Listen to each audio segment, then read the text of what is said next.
You're watching Market Cafe with me, Tanushka Satkar and Ankita Saxena. Over the next 1 hour, we'll take you through all the global and domestic cues that you need to watch out for today, and also tell you about the stocks that you need to keep on your radar.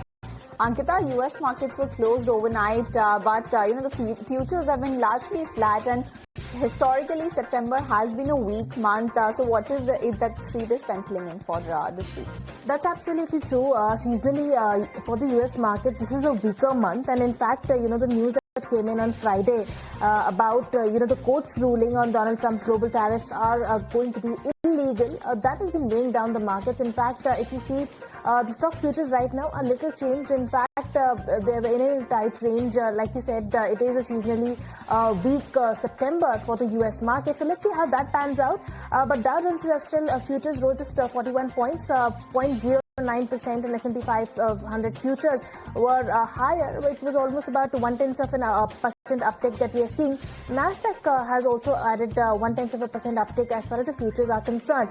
But if you look at the moves that came in overnight as far as US market is concerned, we did end in the red. In fact, now remember, US markets also had an off on the back of Labor Day holiday, but the last time around on Friday, Dow Jones had ended with cuts of 0.2%. S&P 500 was down more than 0.5%, 0.6% downtick coming in, and Nasdaq saw a sharper cut of almost 1.1% downtick of 249 points that we saw on the US markets on the back of the court's ruling on Trump tariff.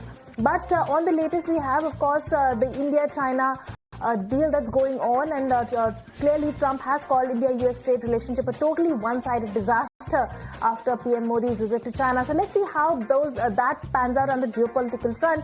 But as of now, talk to us about how crude is faring, Tanushka. Absolutely. So crude, on the other hand, it's been in a tight range as of Monday. Oil prices, they were in a tight range on Monday as worries about rising output and the impact of US tariffs on demand offset supply disruptions. They are stemming from intensified Russia-Ukraine airstrikes. If you take a look at this morning, there has been quite a positive move. Brent is at that $68.5 per barrel level, up about 0.5%. On the other hand, we have the WTI oil, which is around the $64.9 a barrel, up 1.5% in trade today, this morning. But remember, this comes as Ukrainian president has vowed on Sunday to retaliate by ordering more strikes deep inside Russia after Russian drone attacks on power facilities in northern and southern Ukraine. Now, both the countries have intensified airstrikes in recent weeks, targeting energy infrastructure and also disrupting Russian oil exports.